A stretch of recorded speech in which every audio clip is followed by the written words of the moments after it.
Bueno, vamos a dar comienzo a la segunda parte de nuestra sesión mensual con la presentación de los siguientes trabajos de ingreso del Hospital General Naval de Alta Especialidad, y la doctora Ruiz va a presentar Tengo el gusto de presentarles al doctor Alberto de la Fuente García. Él es de Tijuana y está ahorita en consulta privada, sin embargo sigue siendo maestro adscrito de pregrado, tanto en la Cátedra de Dermatología en la Universidad Autónoma de Baja California y en la Universidad de Xochicalco, también ahí en Tijuana. Él nos va a presentar un trabajo muy interesante sobre las variaciones adrenocorticales secundaria al uso de esteroides tópicos en pacientes con vitiligo con una barrera cutánea intacta. Él tiene varias publicaciones, entre las cuales destaca que se relaciona con nuestro tema, en donde dice: "Is there an association between vitiligo and adrenal insufficiency? A study within 32 patients". Este fue publicado en el Journal de la American Academy de Dermatología, en donde él comenta la asociación de vitiligo con la insuficiencia adrenal, y en realidad su trabajo es como consecuencia de ese estudio que ahora nos va a presentar, las variaciones adrenocorticales secundarias al uso de esteroides. Doctor Alberto de la Fuente, bienvenido y muchas gracias por presentarnos este trabajo. Muchas gracias a los miembros de la academia por hacer esta sesión de ingreso y poder ser parte de toda esta gran academia. Y les voy a presentar entonces la tesis que yo hice como punto final para la obtención del grado de dermatólogo con mis maestros allá en el Hospital Universitario en Monterrey. Y este es el trabajo que presentamos como parte de la tesis. Como sabemos, el vitiligo es un trastorno de la pigmentación muy común. De hecho, es el trastorno de la despigmentación más común, donde se caracteriza por la pérdida de melanocitos a nivel epidérmico, y sin embargo no hay diferencias por el tipo de piel, raza o sexo. La etiología sigue siendo aún algo incierta. Se manejan algunas teorías o circunstancias que están un poco más aceptadas, como las teorías de los factores inmunológicos. Es decir, hay quienes consideran que el vitiligo se considera una enfermedad autoinmune, inmunológica. El estrés oxidativo de todos esos radicales libres pueden también dañar a los melanocitos, pero también hay quienes sugieren que los trastornos neurogénicos simpáticos van a jugar un papel predominante en alterar la migración de estos melanocitos. Y los tratamientos van a ir enfocados en la estimulación para que los melanocitos vuelvan a proliferar o interferir con los factores que están haciendo que los melanocitos estén dañados, tanto factores neurales o a nivel inmunológico. Como sabemos, los esteroides y actualmente las guías las siguen manejando como el tratamiento de primera línea para el manejo de pacientes con vitiligo, donde se ha demostrado que principalmente los esteroides de clase 1 de alta potencia son los más eficaces en producir una repigmentación que va de moderada a excelente. Deben de ser considerados estos tratamientos por un periodo de ensayo no mayor a 2 meses para valorar si se continúa con el tratamiento o no, o si se puede hacer alguna otra intervención en caso de que no haya respuesta satisfactoria. Y incluso hay estudios donde el clobetasol por 2 a 6 semanas de uso continuo se ha visto que puede inducir cierto grado de repigmentación. Sin embargo, a pesar de que tiene unos efectos terapéuticos bien demostrados, no está libre de efectos secundarios, dentro de los cuales los podemos clasificar en efectos secundarios locales y efectos secundarios sistémicos. Y como parte de nuestro trabajo, nosotros nos enfocamos un poquito en ver la insuficiencia suprarrenal, qué tanta capacidad tenían o no de usar estos esteroides y que pudiera haber alteraciones en el cortisol. Como insuficiencia suprarrenal, la principal causa sigue siendo una insuficiencia suprarrenal secundaria, y la causa más común sigue siendo el exceso o el sobretratamiento con esteroides, tanto sistémicos como tópicos. Incluso hay reportes en pacientes, especialmente pediátricos con vitiligo, en donde se ha reportado casi hasta el 30% de estos pacientes presentan alteraciones en los niveles de cortisol. Entonces, también hay otros estudios que han demostrado que hay ciertas áreas o partes anatómicas, especialmente cabeza y cuello, donde por las características la absorción puede ser mayor y el riesgo de que se produzcan alteraciones en los niveles de cortisol puede ser mayor. Y asimismo incluso hay estudios que reportan ya ciertas dosis a partir de las cuales es más factible que puedan alterarse los niveles de cortisol, en donde los 50 gramos o más de esteroides de alta potencia, tipo clase 1, por más de 2 semanas, incluso en algunas dermatosis como lo que es lichen plano, dermatitis atópica y psoriasis, el 64% de los pacientes pudieran presentar alteraciones en los niveles de cortisol.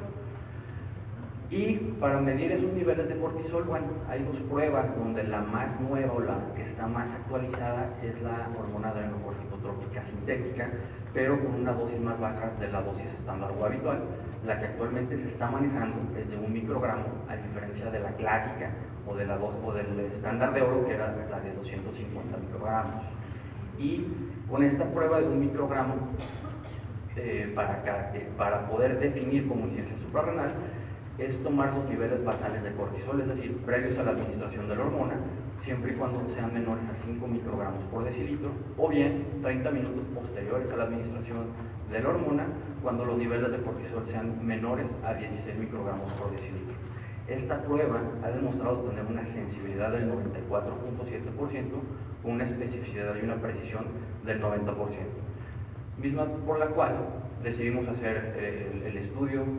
de las alteraciones con cortisol precisamente con esta prueba de 1 microgramo. Y como objetivo primario nos dimos a la tarea de ver si detectamos alteraciones alanocorticales en estos niveles de cortisol secundarias al uso de los esteroides tópicos de muy alta potencia en nuestros pacientes con vitiligo y que presentaron una barrera cutánea intacta. Y como objetivos secundarios también nos dimos a la tarea de establecer los criterios de seguridad mediante el uso de estos esteroides de alta potencia para ver si podían prevenir alteraciones suprarrenales siempre y cuando se produjeran. Asimismo, determinar qué tan útil era esta prueba para darle seguimiento a nuestros pacientes mientras estuvieran con esteroides tópicos, siempre y cuando pudiéramos concluir que efectivamente hubiera alteraciones en los niveles de cortisol. Y asimismo, como objeto final, obviamente es un tratamiento el que le estamos dando, ver qué tanta respuesta tenían nuestros pacientes al tratamiento. Se hizo un estudio prospectivo, longitudinal, aleatorizado, cegado, cruzado, para que todos los pacientes que estaban comprando recibieran el principio activo y comparativo entre ambos grupos, en donde incluimos pacientes y mujeres, hombres y mujeres mayores de 18 años de edad, con diagnóstico únicamente de vitíligos localizados o diseminados, que tuvieran una superficie corporal afectada igual o menor al 20%, que no hubiera alteraciones en la barrera cutánea, que previamente no hubieran sido tratados con esteroides y en dado caso de que ya los hayan recibido, que estos hubieran tenido una antigüedad mayor a 1 año de haberse empleado, que no hubiera alteraciones ni a nivel tiroideo, ni a nivel de diabetes o insulina, sin enfermedades autoinmunes que hasta ese momento se pudieran corroborar y siempre y cuando los pacientes consintieran aceptar participar en nuestro estudio. Se excluyeron aquellos pacientes que definitivamente diagnosticamos la insuficiencia renal previo al inicio del tratamiento, pacientes que presentaran vitiligo segmentario, que de antemano sabemos que era muy poca la posibilidad de que respondieran al tratamiento, mujeres embarazadas, enfermedades psiquiátricas, neoplasias, medicamentos que pudieran alterar los niveles de cortisol 3 meses previas a la inclusión de los pacientes en nuestro estudio, pacientes VIH positivos, pacientes con trastornos de pánico o pituitarismo o enfermedades granulomatosas, todas estas las cuales se ha demostrado que pueden alterar los niveles de cortisol. Y se eliminaron a todos los pacientes que no acudieran a las visitas subsecuentes, aquellos que utilizaran medicamentos que no fueron los proporcionados en el estudio, que no tuvieran un apego adecuado o regular al tratamiento, que presentaran intolerancia o efectos secundarios severos que meritaran salir del estudio, o aquellos que definitivamente de manera voluntaria no quisieran seguir con el estudio. Nosotros utilizamos como medicamentos lo que es el propionato de clobetasol al 0.05 en crema. Se mandaron a hacer algunos frascos, los cuales contuvieran una dosis de no más de 50 gramos por frasco, pero también hicimos a base del vehículo, lo utilizamos como placebo, y hormona 1,24 de adrenocorticotrópica sintética, 1 microgramo, para poder hacer las determinaciones de cortisol. Se utilizaron estuches de electroquimiluminescencia comerciales, así como cámara fotográfica, para poder dar seguimiento y en cada cita subsecuente poder ir valorando qué tanto iban mejorando nuestros pacientes, qué tanto iban empeorando o si no había cambios. Y obviamente nuestra base de datos para poder hacer el análisis estadístico y una báscula analítica para pesar la cantidad de medicamento que los pacientes nos regresaban y así poder determinar un promedio de las dosis semanales que estuvieron utilizando los pacientes. Este es el diseño de nuestro estudio. Es un estudio que los pacientes se citaban cada 3 semanas hasta completar 12 semanas de protocolo y decidimos dividir en 2 grupos a nuestros pacientes. El grupo 1 iba a estar con medicamento activo las 12 semanas y el grupo 2, las primeras 6 semanas iban a estar con placebo. Posteriormente se iban a cruzar a los pacientes para que las últimas 6 semanas del estudio estuvieran bajo tratamiento. En la visita inicial y de tamizaje, todos los pacientes que pudieran ser candidatos se les hizo una determinación de la superficie corporal acorde a la regla de que lo que es la mano y los dedos, lo que es la palma, incluyendo dedos, representaban 1% de superficie afectada. Los pacientes firmaban un consentimiento si tenían menos del 20% de la superficie corporal afectada y se les hacía la prueba de cortisol con la prueba de 1 microgramo. Posteriormente, en la visita de la semana 0, los pacientes que no hayan cumplido criterios de insuficiencia suprarrenal se aleatorizaban para poder pertenecer ya sea al grupo 1, para estar con clobetasol las 12 semanas de manera continua, o bien en el grupo 2, donde las primeras 6 semanas se les iba a dar placebo y posteriormente se iban a cruzar para continuar con el clobetasol las siguientes 6 semanas. Se les indicó a los pacientes la manera de aplicarse el medicamento utilizando como unidad la punta del dedo índice y los frascos que previamente se prepararon, que contenían cada uno de estos frascos una cantidad máxima de 50 gramos, que era la dosis máxima que se les dio para que lo utilizaran por semana, utilizando una posología de aplicación para lo que son áreas de mayor absorción de los esteroides, como lo es cabeza, cara, axilas, ingles y genitales, por ser áreas de pliegue y oclusivas, que se aplicaran una vez al día, pero de manera intermitente. Una semana se iba a aplicar el medicamento y otra semana se iba a descansar. Y en áreas de menos absorción, como lo que es el cuello, tronco, extremidades y glúteos, se iba a aplicar de manera ininterrumpida durante la duración del estudio, una vez al día, y se iban a tomar fotografías basales para poderlas comparar más adelante para la evolución. Las visitas que se iban a dar cada 3 semanas se iba a continuar con la evaluación clínica, valorar también efectos secundarios, se les iba a hacer entrega del medicamento cada 3 semanas y asimismo ellos nos iban a regresar los frascos que habían utilizado para pesarlos y determinar la cantidad de medicamento que habían utilizado. Y posteriormente, al llegar a la semana 6, el grupo 2 se cruzaba para iniciar tratamiento activo. Sin embargo, en lo que es la visita inicial de la semana 6 y de la semana 12 era cuando decidimos hacer las pruebas con hormona adrenocorticotrópica para evaluar los niveles de cortisol, en donde se valoró a todos los pacientes que se tomaran las muestras entre las 7:30 de la mañana y 8:30 de la mañana para mayor precisión en los niveles de cortisol, tomando un nivel basal y 30 minutos posteriores a la aplicación de 1 microgramo de la hormona adrenocorticotrópica, e igualmente tomábamos iconografías para poder compararlas y valorar el efecto terapéutico. Se determinó el nivel de cortisol, como se mencionó previamente, con estuches comerciales de electroquimioluminiscencia, donde todas las muestras sanguíneas fueron realizadas por duplicado y los coeficientes de variación, tanto intra como interensayo, se determinaron para valores altos, para valores bajos y valores medios, en el momento de que se fueran a realizar las mediciones, para evitar que hubiera algún error al medir los niveles de cortisol. Y se determinó o se consideró toda insuficiencia suprarrenal cuando los pacientes presentaran niveles de cortisol menores a 5 microgramos en la basal, o bien de menores a 16 microgramos por decilitro, 30 minutos posteriores a la administración del hormona. También se consideró como parte de la respuesta al tratamiento el porcentaje de superficie corporal afectada en la visita 0 contra el porcentaje de afectación en la última visita, o bien cuando se terminara el estudio a las 12 semanas, para medir el grado de repigmentación de los pacientes y de respuesta al tratamiento, haciendo o considerando como respuesta al tratamiento toda repigmentación que fuera del 25% o más en comparación con la basal, y como fracaso al tratamiento cuando hubiera una repigmentación menor al 25%, que no hubiera cambios, incluso que el vitiligo hubiera seguido exacerbándose y empeorando. Los métodos estadísticos que utilizamos primero ANOVA para comparar los resultados de los niveles de cortisol intragrupales a la semana 0, 6 y 12, que fue cuando se tomaron los niveles de cortisol, Mann-Whitney para también comparar los resultados entre los grupos, y Chi-cuadrada para medición de las respuestas tanto al tratamiento y los efectos secundarios de los medicamentos. Como resultado, tuvimos 44 pacientes reclutados, 22 hombres y 22 mujeres, 11 en cada grupo. 42 pacientes concluyeron el estudio, uno de cada uno de los grupos, tanto del 1 como del 2, pidieron retiro voluntario del estudio,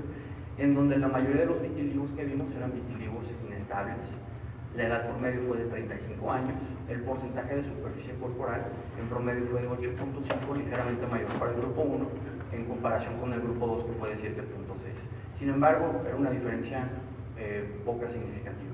Y las dosis semanales que se estuvieron aplicando todos los pacientes oscilaron en los 23 y 24 gramos por semana, y si comparamos todos estos resultados entre los diferentes grupos, no encontramos una diferencia que nos representara una estadísticamente significativa para determinar alguna diferencia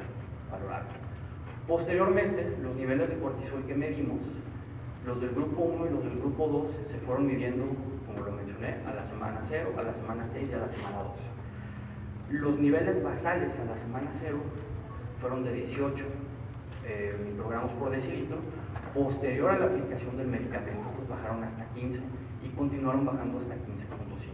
Sin embargo, cuando hicimos las mediciones estadísticas, no encontramos tampoco valores estadísticamente significativos. Igual que en el grupo del placebo y el grupo 2,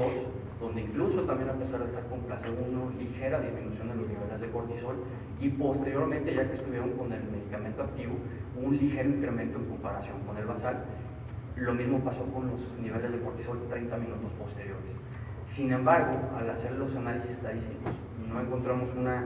diferencia estadística entre ambos grupos, ni en los niveles de la semana 0, 6 y 12, tanto la basal como a las 12 semanas, a los 30 minutos.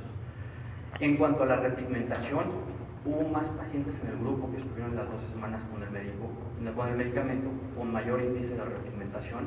aunque obtuvimos un 22% del grupo 1 de pacientes y un 34% de pacientes donde no hubo cambios en la cuestión de la respuesta al tratamiento. Sin embargo, si consideramos respuestas de un 25% a más del 75%, hubo mayores pacientes en el grupo 1 en comparación con el grupo 2. Y si consideramos lo que fue criterio de respuesta versus fracaso del tratamiento, obviamente hubo pacientes en el grupo 1, 7 pacientes contra 1, donde hubo una mayor respuesta en el grupo 1 a diferencia del grupo 2, pero también hubo un mayor fracaso definitivamente en el grupo 2. Sin embargo, si consideramos un 15% de respuesta al tratamiento, a pesar de haber estado 12 semanas, pues definitivamente sigue siendo una respuesta baja, pero que para estudios del tratamiento, bueno, pues era también valorar qué tanta efectividad tenía. Y aquí sí vimos que la estadística que nos arrojó el valor de P sí fue estadísticamente significativa para confirmar que en el grupo 1 tenían una mejor respuesta que en el grupo 2. Y en cuanto a efectos secundarios, los efectos secundarios que tuvimos fueron un total de 57 eventos, y de los cuales hubo mayores efectos secundarios en el grupo que estuvo las 12 semanas con clobetasol, a diferencia del grupo placebo las primeras 6 semanas y a diferencia de las últimas 2 semanas en el grupo 2. Y de los únicos efectos secundarios que arrojaron una estadística que fue significativa fue pacientes que tuvieron reacciones secundarias de acné, así como desarrollo de telangiectasias y también, curiosamente, el desarrollo de gerosis. Fueron los únicos efectos secundarios que sí tuvieron este valor estadístico para considerarlo dentro de nuestro estudio. Y a manera de conclusión, bueno, pudimos concluir que no detectamos alteraciones adrenocorticales significativas, a pesar de que sí hubo algunos descensos, pero ningún paciente llegó a presentar insuficiencia suprarrenal secundaria al uso de estos esteroides tópicos de alta potencia durante estas 12 semanas. Las dosis que utilizamos demostraron ser seguras en adultos, no produjeron alteraciones suprarrenales significativas o diagnóstico de insuficiencia suprarrenal. Y también, si no se va a rebasar esta dosis máxima en los adultos que tengan barrera cutánea intacta, creemos que no es necesario la prueba de cortisol con un microgramo de hormona adrenocorticotrópica, ya que el riesgo de que desarrollen insuficiencia suprarrenal no lo demostramos. Y a manera de conclusión en la respuesta al tratamiento, bueno, pues el tratamiento a 12 semanas con clobetasol tuvo una respuesta mayor en comparación con el placebo y clobetasol durante las 6 semanas del grupo 2, a pesar de que obviamente puede tener efectos secundarios. Y yo creo que también aquí un punto importante en la respuesta al tratamiento, que a lo mejor no fue muy alta, es considerar en estos pacientes, obviamente, combinarlo con otras medidas terapéuticas o bien cambiar el esquema de tratamiento.